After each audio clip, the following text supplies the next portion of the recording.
Hello, everybody. Welcome to Positive Discipline TV. This is a monthly show created in partnership between Positive Discipline and Sproutable, designed to highlight the voices, wisdom, and diversity of positive discipline parent educators directly to the parents we serve. As trainers and coaches, we know that this work is really powerful and really messy.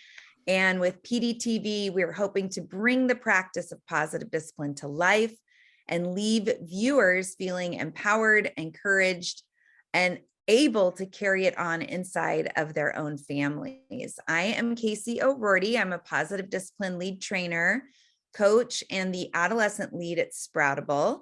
And this is my co-host, Julietta Skoog, also a positive discipline trainer and the early years maven at Sproutable. Each month, we will bring a different guest on to discuss how they are integrating positive discipline into the communities that they serve. And we are really excited to introduce you to our friend, our mentor, and today's guest. So I'm going to let Julietta do the honors. Hi, everyone, and welcome, Dina, truly our dear friend, mentor, and it's just an honor to be in conversation with you today. I'll share, everyone, your incredible bio. Dina Emser is a leadership trainer, coach, author, and speaker. Over the last 23 years, Dina has served thousands of professionals. A former school principal, Dina currently works as a certified positive discipline lead trainer and professional certified coach. She created a training program for workplace teams called Empowering People in the Workplace with positive discipline founder Jane Nelsen in 2018. Dina is a co-author of Roadmap to Success with Stephen Covey and Ken Blanchard, and a solo book, Trusting the Fortune Within. She has worked on 4 continents with organizations that wish to support people with effective leadership tools to build respectful relationships.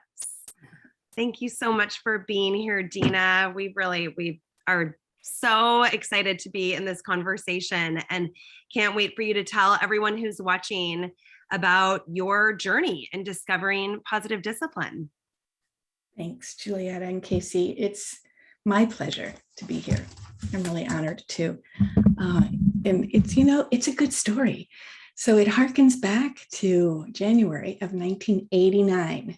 And I'm aware that some people on this call may not have even been alive in that moment, but my daughter and I, in January of that year, started kindergarten the same day.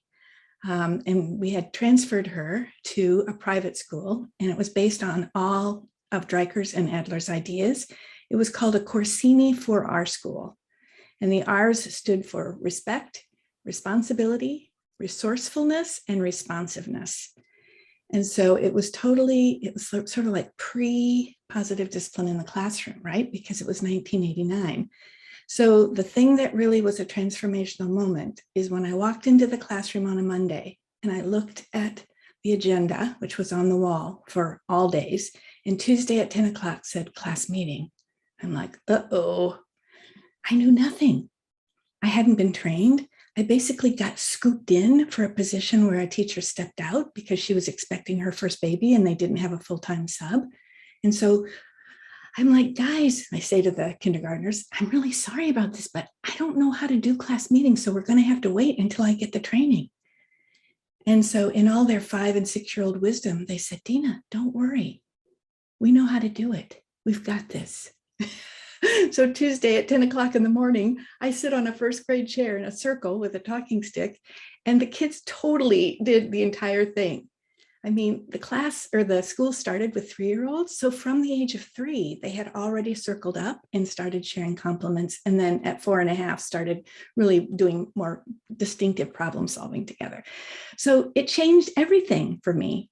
It changed everything.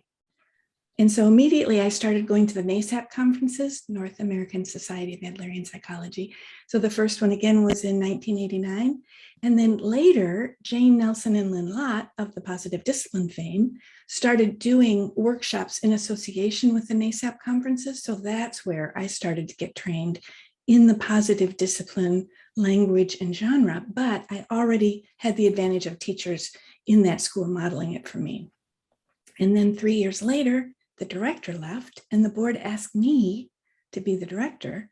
So that's really, in that moment, that's kind of where empowering people in the workplace started showing up, because I started to figure out on my own, how do I transfer the knowledge I have in using the skills that I've been really successful with children? Now I've got a staff, I've got parents, and I still have, children and board members. So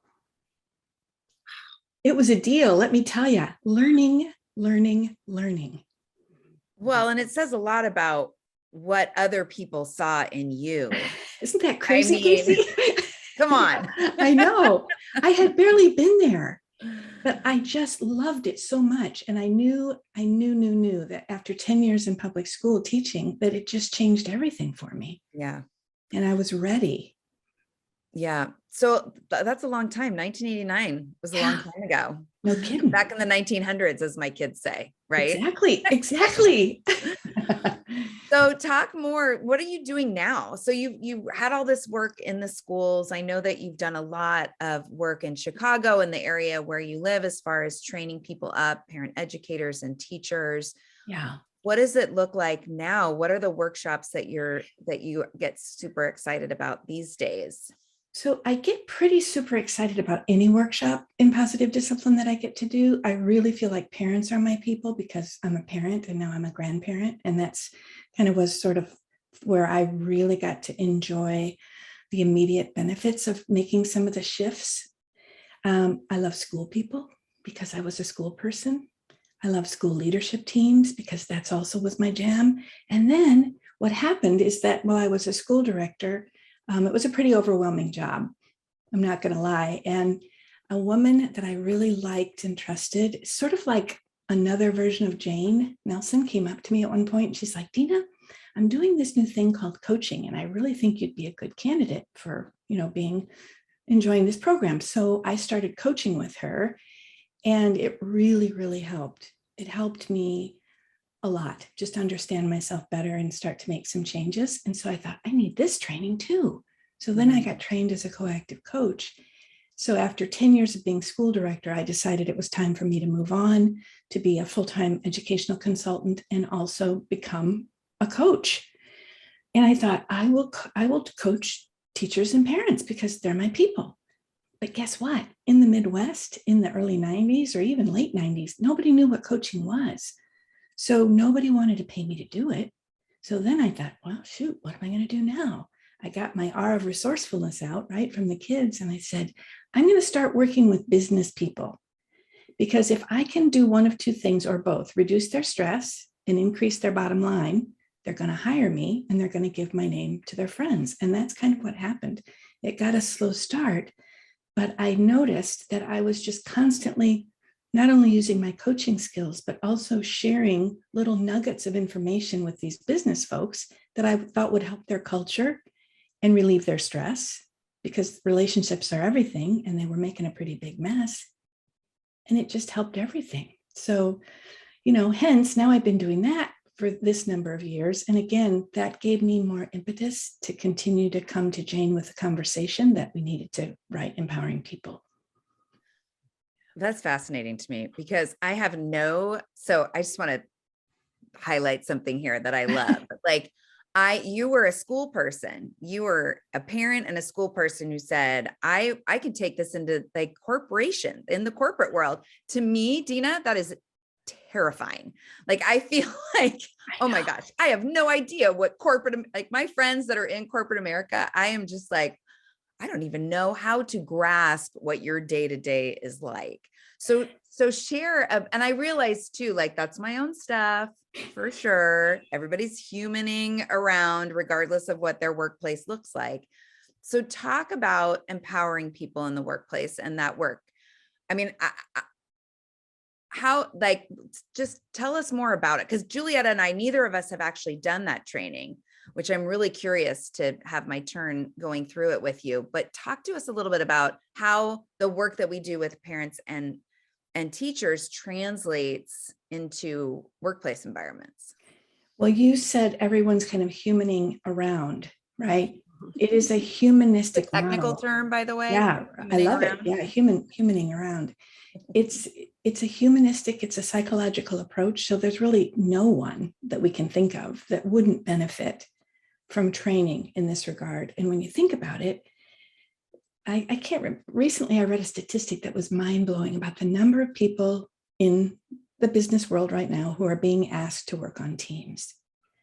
I think that research was done in like 17 countries, and it was like 90% of the people interviewed said they were part of a team. 73% of that 90% said they were on more than one team. Okay, so now we've got this model where people are being expected to cooperate at work. And guess what? They don't know how. Because what have they been doing at work? They've been living in silos. Everybody talks about these silos, right? They're in their cubicles. They've got like standards they have to meet and numbers. They're competing with each other. Not everywhere, but a lot of places. So the shift is really happening. The problem is that the shift is happening without acknowledgement that people need skills in order to do the shift. So Well, and go ahead. I was just going to say that, Dina, because I think, I mean, we've had, taught parenting classes for so many years, and we have so many parents that will say, like, they get the aha that we all see, which is like, oh, this isn't about our kids, it's about us. And this works like not only on me, but also like I should do this at work. Like I have so many ahas with parents that will be like, oh my God, this is what like my team needs, or or I wish that my manager had. But you just hit the nail on the head, which is that, yeah, they get this aha, like, oh, this is what we need, but they don't actually have the skills to do that, right? And the tools to actually bring that. And so that's what you so skillfully have been able to create, is that bridge. Well, and we all know how to do it because we know, those of us who are trained in positive discipline, we know how to do it. We know how to meet people where they are. Obviously, the scenarios have changed a little bit when you're going to be working with a corporate or a family-run business or whoever it is, because it's not just corporations. I mean, think of the number of businesses out there of a variety of sizes. So they all need these skills.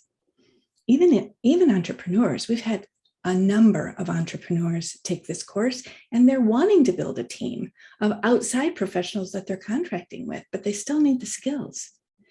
So, well, and it's interesting, the theme. I don't know, Casey, if you feel like this too, or for those of you who've watched all of our episodes so far, but this this theme, Dina, of this, that you stumbled into it, right? There's been a lot of these origin stories of just being like stumbled into this like almost divine like day, and then that it changes everything for you. It's almost like once the lights are on, like you can't unsee it, Mm-hmm. And so thinking about for these corporations or even small businesses where they don't know what they don't know, like they haven't seen it yet, they don't realize there's a different way to be in relationship with each other and show up to work and how they can feel on a team. I mean, I feel similarly, Casey, just even with my friends too, there's sort of this gulf between education land, parenting, and then like business corporate. And it's almost like they think there's two, like, oh, you can do this at home, but not, but it's really because they haven't seen what the potential in that. Yeah. Yeah. Do you have overlap, Dina, with like, I mean, when you go, do you find overlap where I'm sure you've had experiences where you've been doing the EPW workshop and there's like parents that maybe you've trained or yeah, absolutely, Casey. Yeah, they're very eager participants in EPW. Because what I find is that I have a particular strength in transferring things from one realm to another, but not everybody does. And so the only reason I say that is because when you're working in strength-based land, what you have to understand is that our brains are wired to see our weakness, but they aren't necessarily so wired to see our strength. So often we think, well, I can do it. And I thought this for years. I can do this shift. I can do the thing from the parent to the classroom. I can do the thing from the classroom to the school office. Why can't everybody? But I even talked to Jane and Lynn about this, and they're like, yeah, we thought we'd only have to write one book. But guess what? Everybody wants a book written with them in mind. Now, why would that be with what we know about psychology? they want to belong, right? They want to be significant, even to the author who's writing the material. It's like, I want a program that talks to me in my life. They want to feel seen, in this way. Exactly. That's so unique. Yeah. Yep. Mm-hmm. Dina, Yeah. do you think, is there a way, I'm going off script here, but I really appreciate what you said about being wired to see our deficits. And do you work with people around like retraining our brain so that we do look more towards our strengths and less towards our deficits? And what does that look like? I Can you do. talk a little bit about that? So yeah, it's not easy, the rewiring piece. So basically what I do ask is sort of for people, again, to follow the path that I have followed in my own development. And that is just to notice, like notice moment to moment, especially notice when you've had a hard thing happen. It's like, kind of, what were you feeling? What was the thought process? What were you deciding? And then what did you do? And was it effective or not effective? And if this happens again in the future, which you're pretty darn sure it will, right? What are you going to say either to yourself? What are you going to do to keep yourself from being reactive? It's the same thing we do in a way with the whole flipping your lid thing in brain science, but it's just noticing which brain am I in? Am I in my upper brain or my lower brain? And how can I get myself there most quickly? And for all of us, it's a little bit different, but it's a practice. I have to commit. Yeah. Self-awareness. Yes, that awareness piece for sure. I know. And that, like, challenging the negativity, of which we are, right? That negativity bias that we go into in our brains of saying, like, I noticed that for me this morning. I can say this to you all because my sister won't ever watch this, but I noticed this like story, right, that crept into my head about my sister, who I do love very deeply. And it was that moment where I thought, wow, that noticing of like, oh my gosh, I've just taken this like so far sideways. Is this true? And no judgment on myself. Oh, isn't that just interesting? That old pattern that I get into, and no judgment for yourself, Julia. That's a win. Yeah, that's a work. No, it's called work. Yeah. Yeah. Dina, I wanted to ask a follow up just in this work, similar to what Casey was saying, where, it feels like this kind of gulf between us as positive discipline trainers, and we're happy in the classrooms and with parents. And then this thought of these companies and the business world as being so daunting. And I think for me, it feels so overwhelming because there is such a culture of, and at least for certain areas where it is such an individualistic, power-centered, financially driven, numbers driven, typically white-centered, male-centered, like deep entrenched ways of how we do things. How do you like help companies, unpack or just reimagine this concept from going similar to what we talk about in laddership to leadership, from being so individualistic and powered toward the Adlerian Gemeinschaftsgefühl and community, whole base? Like, how can you explain that to them, or how do you even begin to unpack that? Oh gosh, Julietta, you did such a good job there. I just felt my stress level increase by like at least 25%. How about the rest of you? It's like when you hear that, it's like, heck no, I'm not going near that place, right? Yeah. So just as an entry point, let's remember who's there behind those glass doors. People. Humaning around. Humaning around at work, right? Human beings. So the way that's easiest in my opinion, is through people. And it's kind of like when I started my coaching practice, believe this or not, there was no internet. So I wrote personal letters to a lot of people I knew and had known professionally and just told them I was doing this new thing. Well, many positive discipline parent educators say that they've been invited into workplaces by the parents who take their parent training. So if you think about it as relationship-based, which everything is, then that's usually the way in. That's the doorway in, is through somebody we know. And so again, it's like, then those people refer us to other people. And I think the approach to take is that it's a little bit like when we think about teaching our first parenting class and we think, how am I going to get parents to understand that there's another way besides punishment and bribing? Why are we so attached to punishment and bribing? That's what we know, right? We don't know any better. So if you think about that for competition and money driven and, all of the things you listed, Julietta, it's because that's what business people know. So if we want them to think about it differently, then for me, the approach is always what's going well, right? If you get an opportunity to talk to somebody in business, and what is it that you think your team could improve on? And then for me, the third question is, how will you know when I leave that that's happening? So in other words, what is the action you're looking for? Or what is the change in the culture that's palpable that you can actually provide some data around so that you'll know it's happening? And those three questions, where do those three questions put the responsibility? On the people, on the humans. On the humans, right? On the humans who are asking you or you're talking to come in and do some work with them. So it's been super effective for me. It has definitely slowed down the conversation, which helps because then it gives me some time to kind of make sure that I'm in my upper brain and not my lower brain from stress and worry that they're not going to buy it, and just talk to them like real people.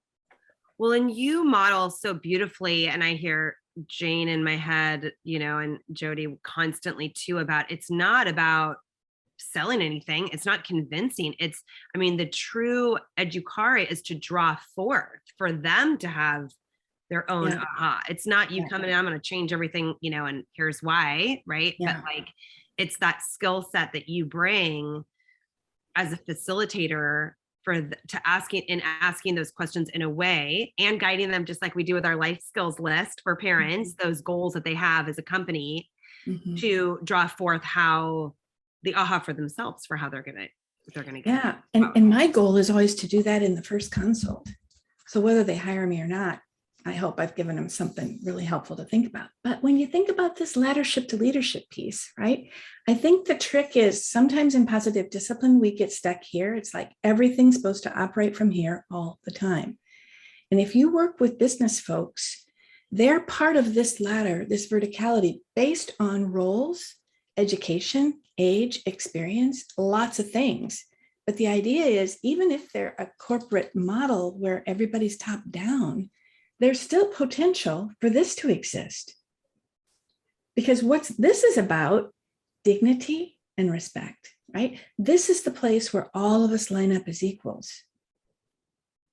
It doesn't mean that we don't have differences that are going to look like this. And so for me, that's been super helpful because we're so binary brain operating. It's either this or this. Well, no, it can actually be kind of like this, and when people are operating from here, they can live on different places here without damaging culture.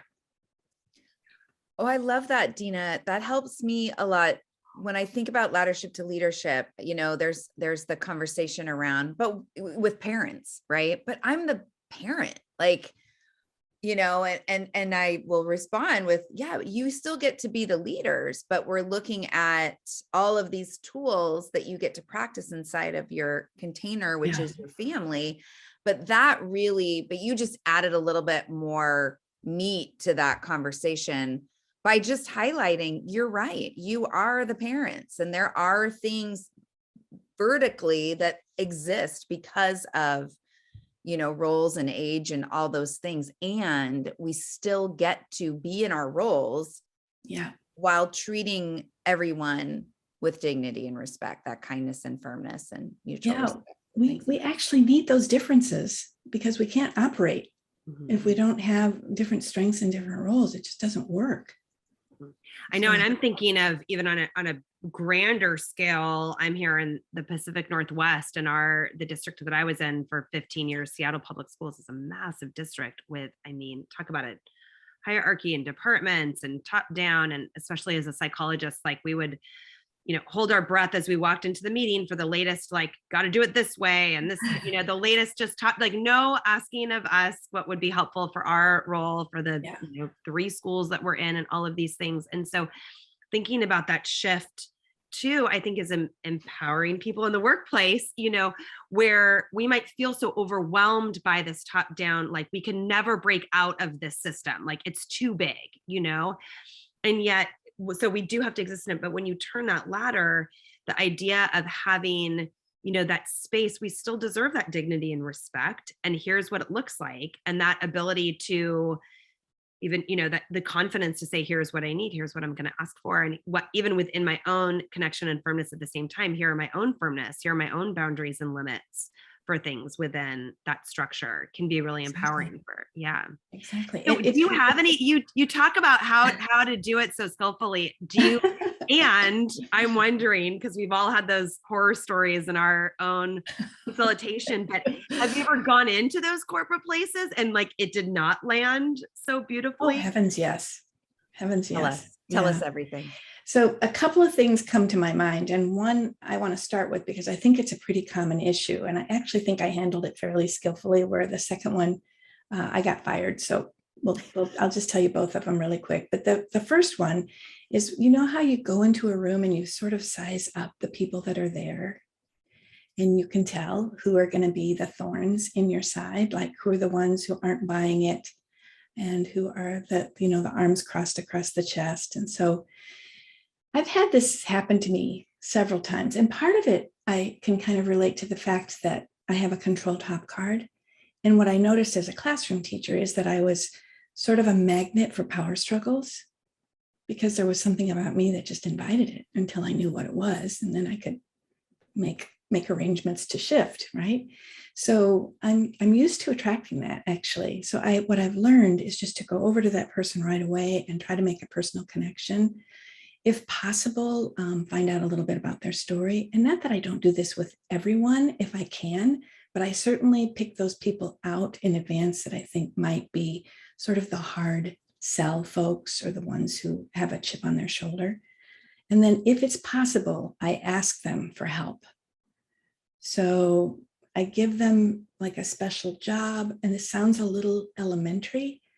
And the truth is, it's like, all of us kind of like to be noticed. And if there's something that we can see in the strength of another person that we can implement or invite, I think it's a great idea. So that one has happened several times. The other one, I got hired to come into a situation which was pretty toxic. And the person who hired me knew that it was. So it was sort of like I was supposed to come in and fix it. And when I came in, we started, the person who was the leader of the team spoke first, and I could tell right away it was going to be a train wreck, because people were talking over him and they were being super disrespectful of him.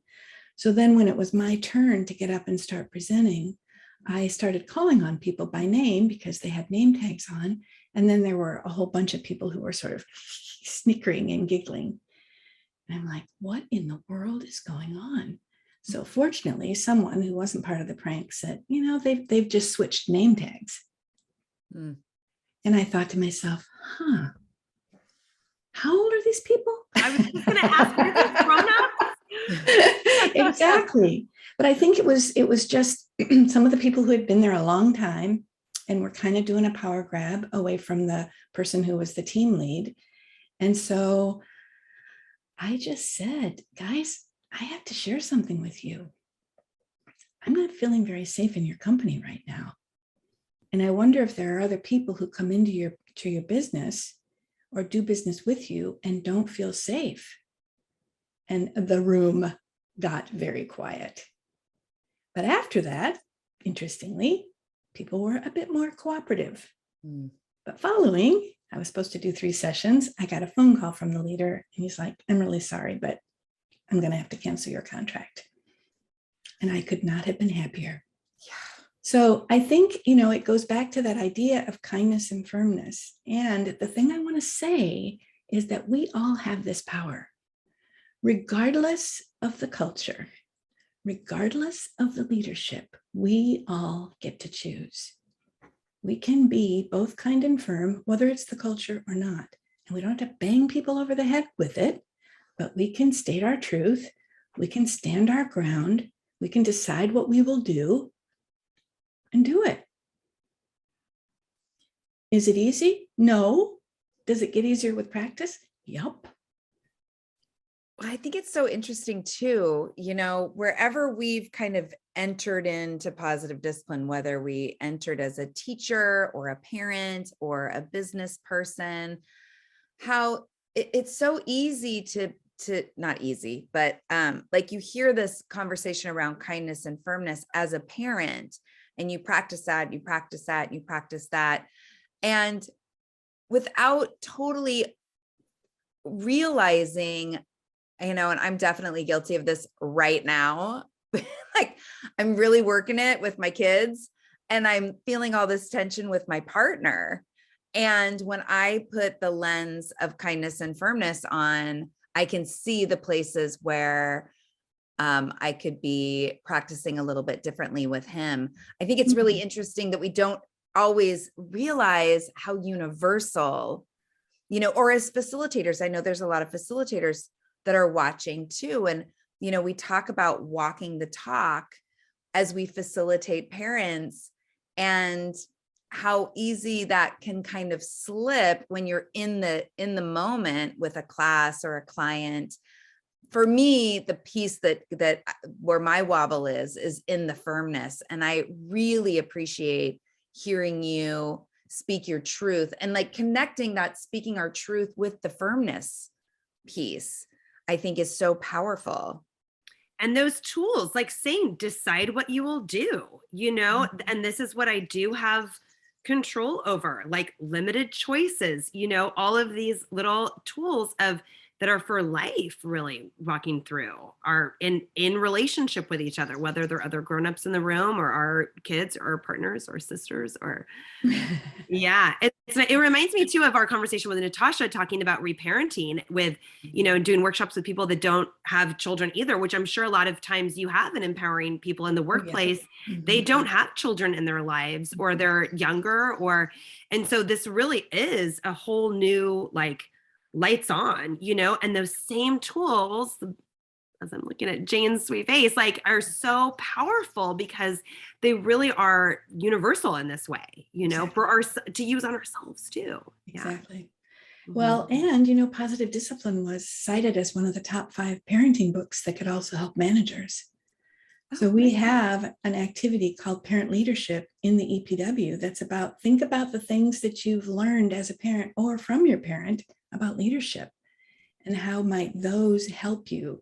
Because, it is really drawing forth. We really know a lot more about this than we think we do, or most of us have some kind of a memory or an experience we can latch onto where someone kind of exhibited this sort of style. They were kind, but they were also firm. They shared their power with us in appropriate ways, but they didn't overdo it one way or the other. Or maybe I'm just lucky. I know that I have had some great people in my life. Well, and I think often I'll ask this question to groups where I'll say, just who is the teacher that inspired you? And everyone's got their person, right? Mine is Ms. Burgess. Like they go right to that person. And whenever I say describe that person, it embodies those types of leadership qualities. They were kind and firm, high expectations, so all in, they were like invested, they cared, they broke things down, they listened. I mean, they really embody, and I'm like, there's our blueprint, right? Yeah. Absolutely. So there's a couple of questions in the chat, Dina, that I would love to throw out. One is from our friend Yogi. Hi, Yogi. She asks, could you share more about conflict and resolution tools that are used in the workplace? So they're not doing the bug and the wish ones with each other? No, we're not. Such good props though. Yeah. So it's interesting. Several of the things that are in the Empowering People in the Workplace material you will recognize. And one of them I just shared, it's called Validating Feelings. I validated my own, which the way it's written in the book is that, you validate someone else's feelings. as you're working through a conflict. It sounds like from what you shared, your feelings really got hurt by something that I said. That was not and would never be my intention. And I am really deeply sorry that it landed that way with you. What can we do now to move forward? Mm-hmm. So that was actually kind of a little bit of a combination of validating feelings and the 4 R's of recovering from a mistake. And I just had an opportunity to do that yesterday with somebody on the phone who I had trained 4 years ago. And they were still carrying around something with them that they had interpreted from what I had said that was extremely discouraging. I had no idea. So this is the other thing. It's like, we really do. It calls us forth, I believe, to be better at communicating when we feel internal conflict with somebody, because we do have the tools to use, and we just need to remember to use them. And that's not the first place my brain went when I heard about it, just to be clear, Thank you for that. Yeah. Honestly. Yeah. So it was big. And what do agreements look like too with team? Do you help guide? Yeah. Yeah. Agreements. I'm in love with that. I just think everyone in every situation, whether they're in a team, on a new team, working with a non-permanent team, should make agreements. How will we work together to make sure that we're honoring each other, that we're sharing the work in appropriate ways, holding one another accountable? How's that going to look? And so we just write, just a short list of things that we agree to, that we think is going to make our work more effective. And then we check in, because often there's something that'll come up we didn't think about in advance, and we have to add that, or we have to tweak an agreement. But it is really just a great tool. So another question from the chat, and this is pretty specific. So thank you, Carrie, for this.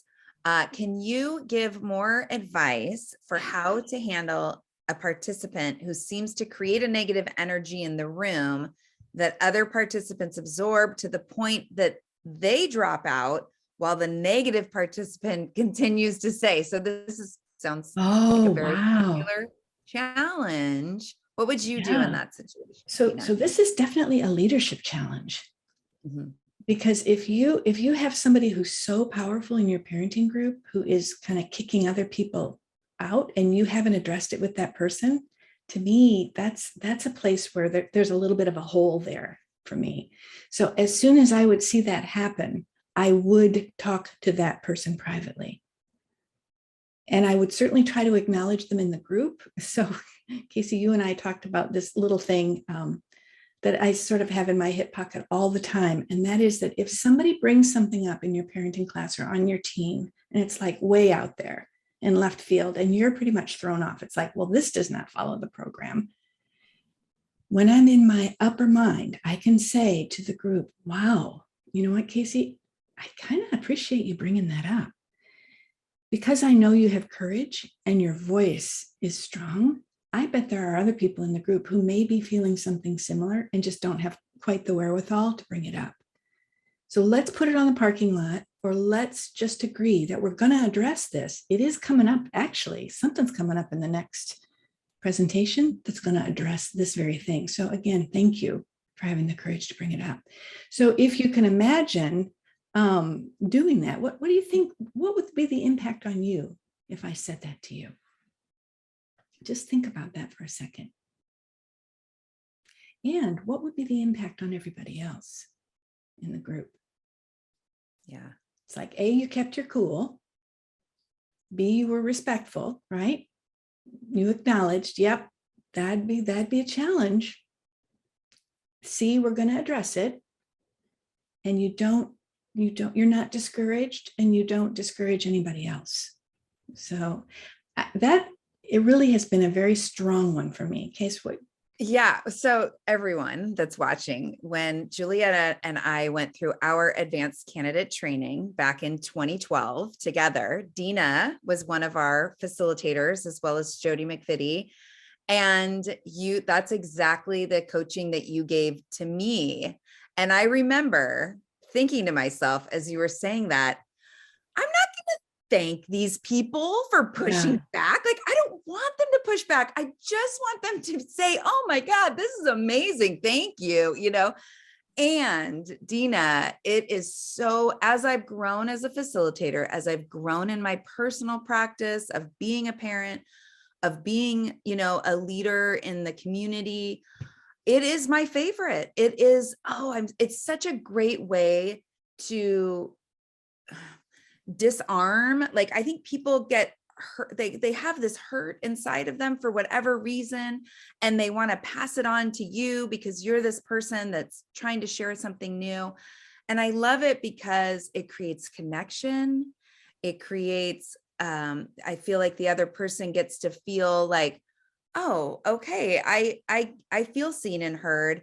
And it also is good feedback to me that I can tease apart whatever the content is in a new and different way to land it even more so for the whole group.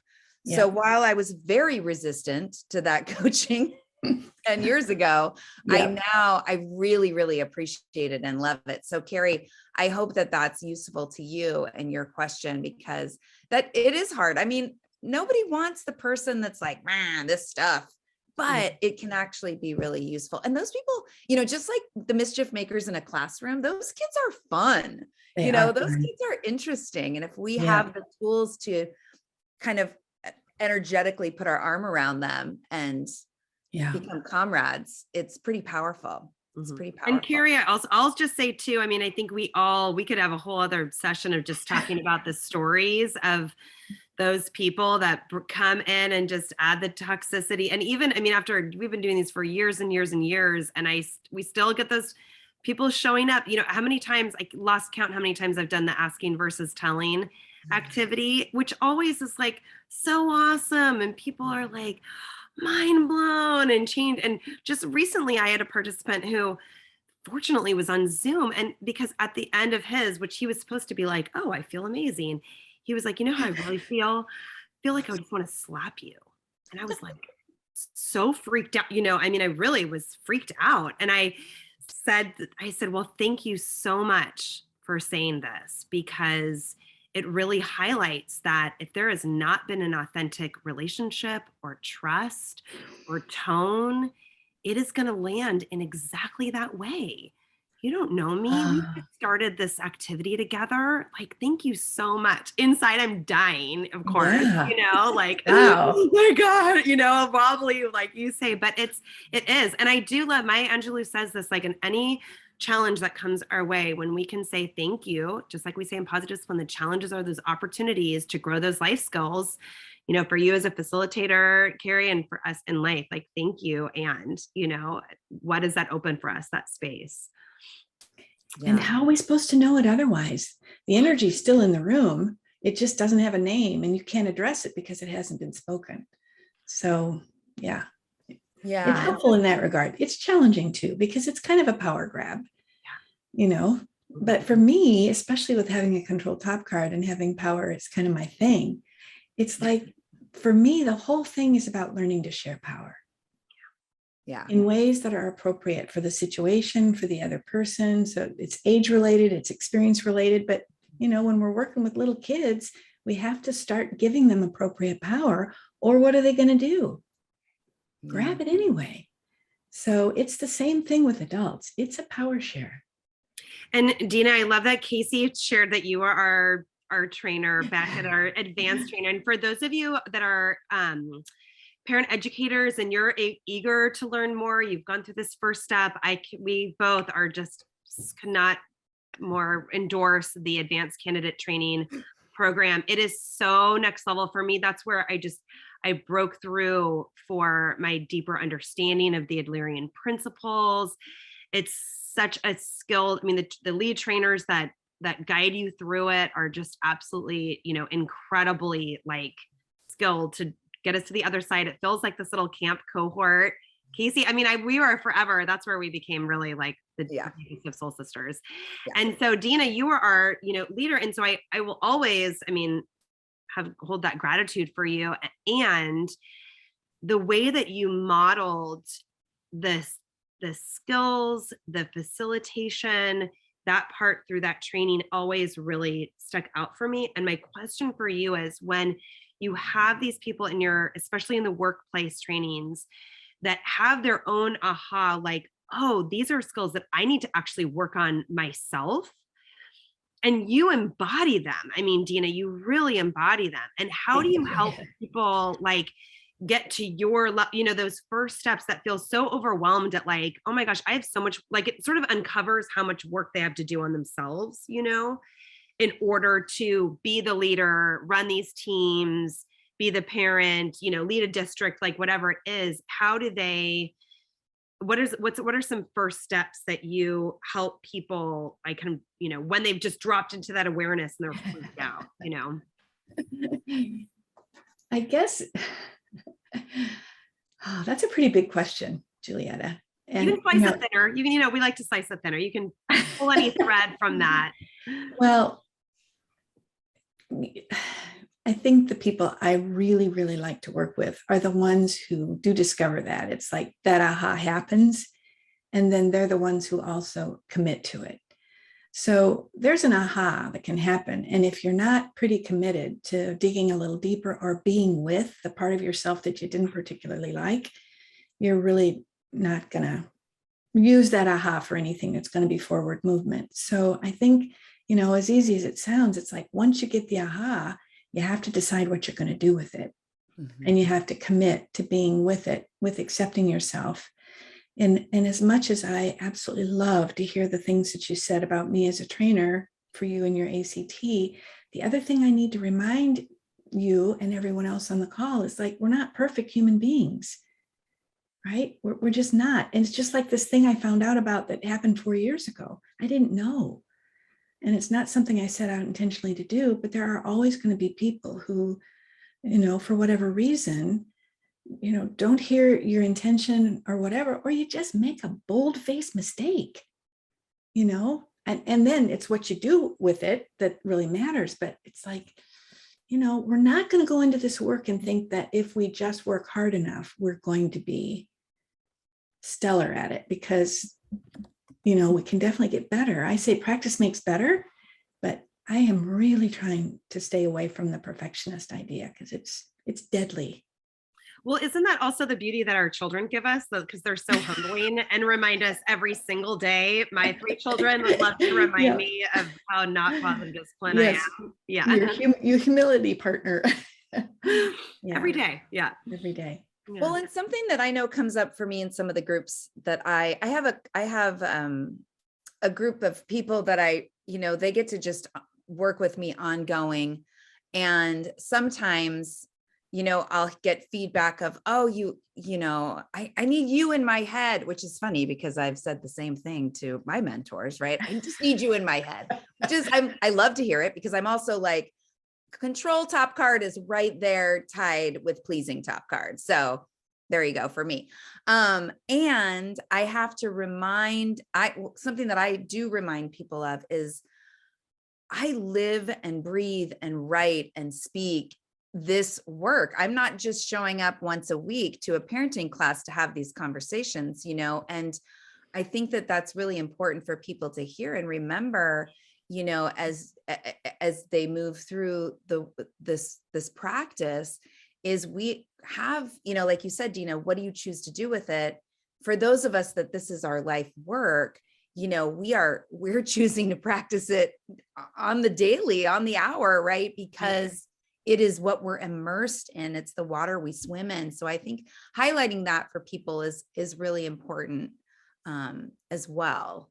Right? Because it's a practice. And sometimes, my superpower is authenticity. So I am all for telling my stories of like, and here's where I really wasn't a positive discipline parent and what I learned from it. Cause I think that's really powerful as well.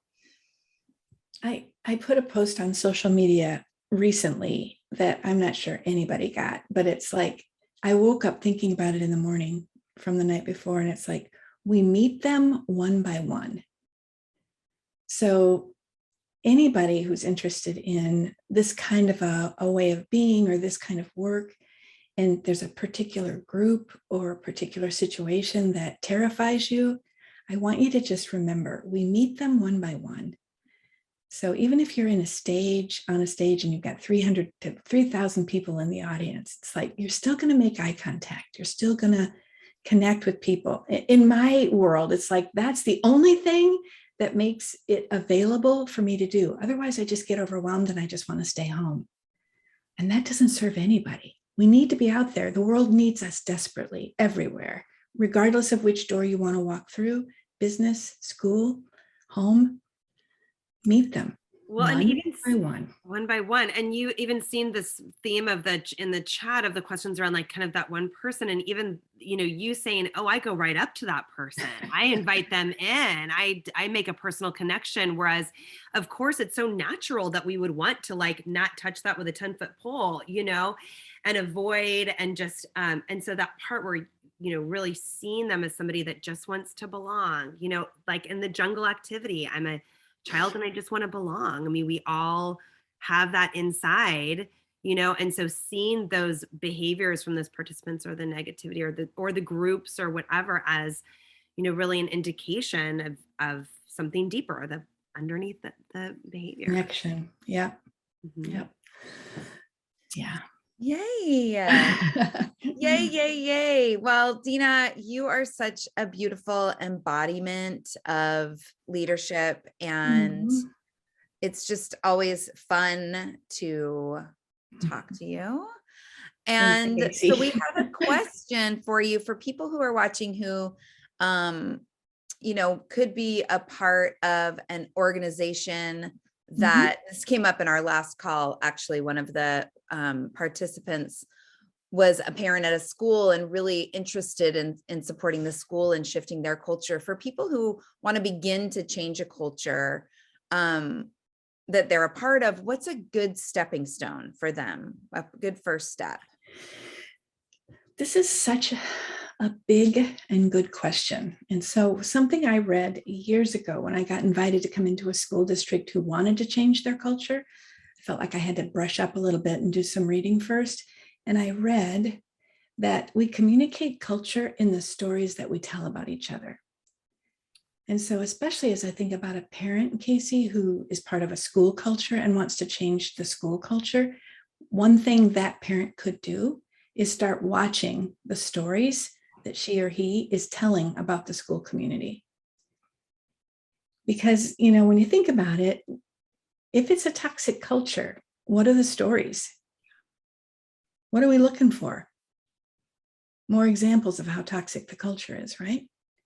And what are we going to find when we're looking for that? How toxic the culture is. Plenty. Yeah. So if you want to change the culture, it might be good to look at what is the strength of the culture already, because there's got to be something. And what are the one-by-one stories that people could tell or that you notice that you could highlight? So if it's toxic, it's discouraged. People do better when they feel better. So start watching for that. And to me, that's a little bit like something everybody can do. And then if you've really got some courage, I would go and talk to the people who can make it happen. Well, and speaking of that, I know we only have a couple of minutes, you two, but we do have a really special person that is watching who actually brought her whole team of people to an Empowering People in the Workplace training, Sister Rosemary. And I've been chatting with her to see if she'd be willing to come on and just talk about her experience and some insights. So I'm going to have her join us. And okay. Sister Rosemary, all you need to do is come off mute. That is it. And we would love to hear about we don't have very much time. So just in a few minutes, tell us about how empowering people in the workplace affected your organization's climate. And hi, welcome. Uh-oh. Oh, and I say, oh, Sister Rosemary. Sister Rosemary's in Cameroon, everyone. So it gets a little tricky. So maybe turn off your camera, Sister Rosemary, and we can see if the audio can come through if the camera's turned off. Sometimes on Zoom, that is helpful. There you go.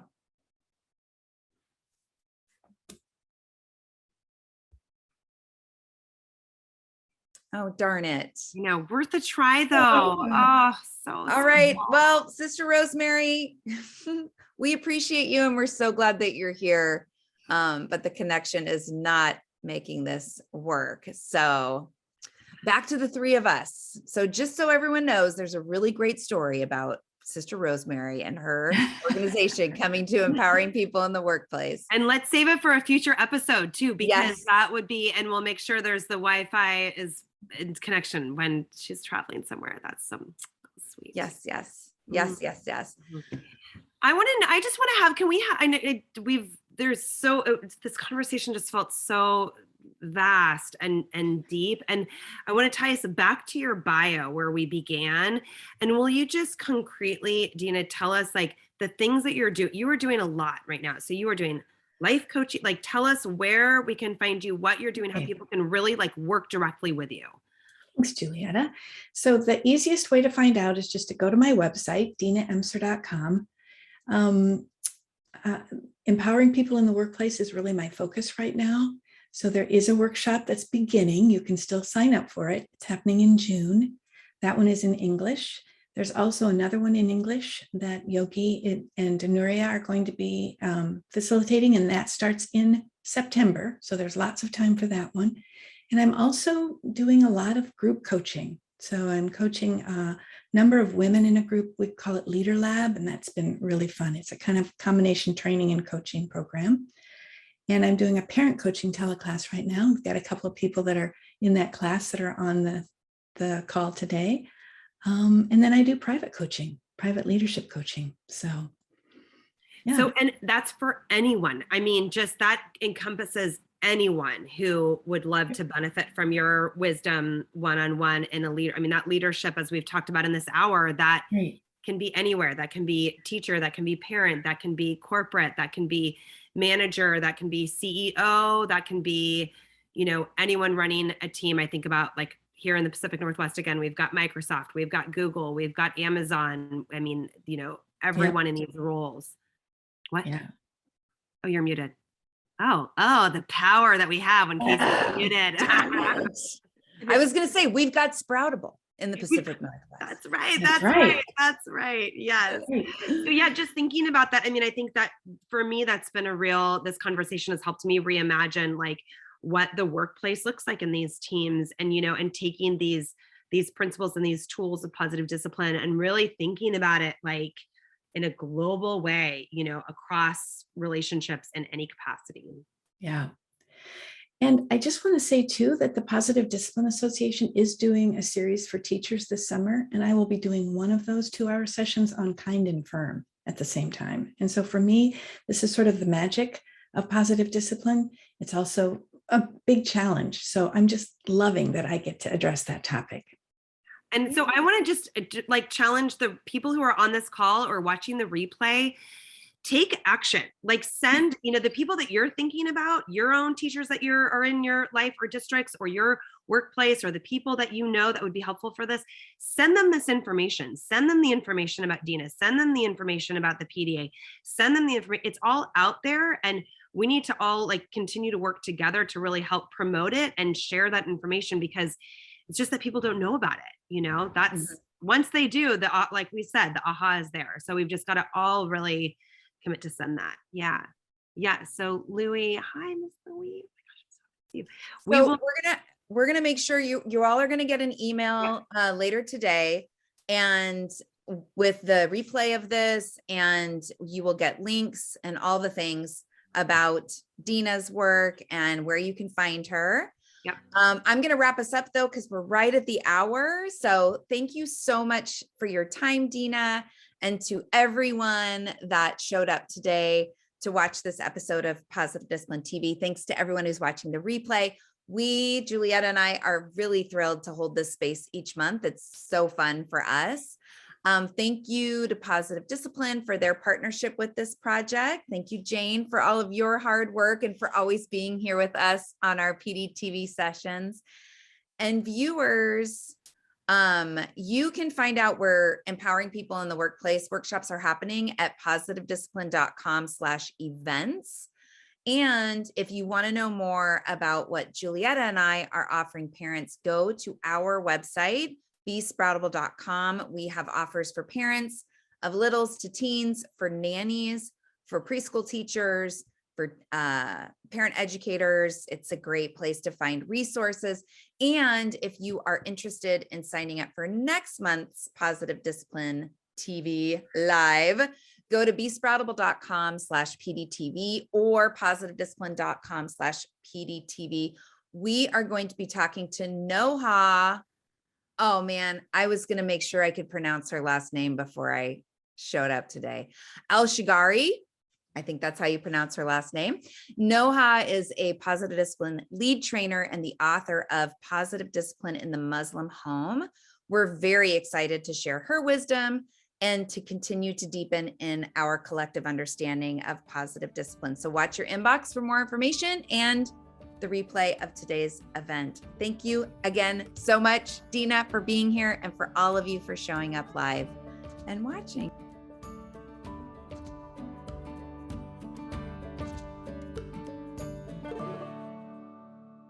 Real moments are learning moments.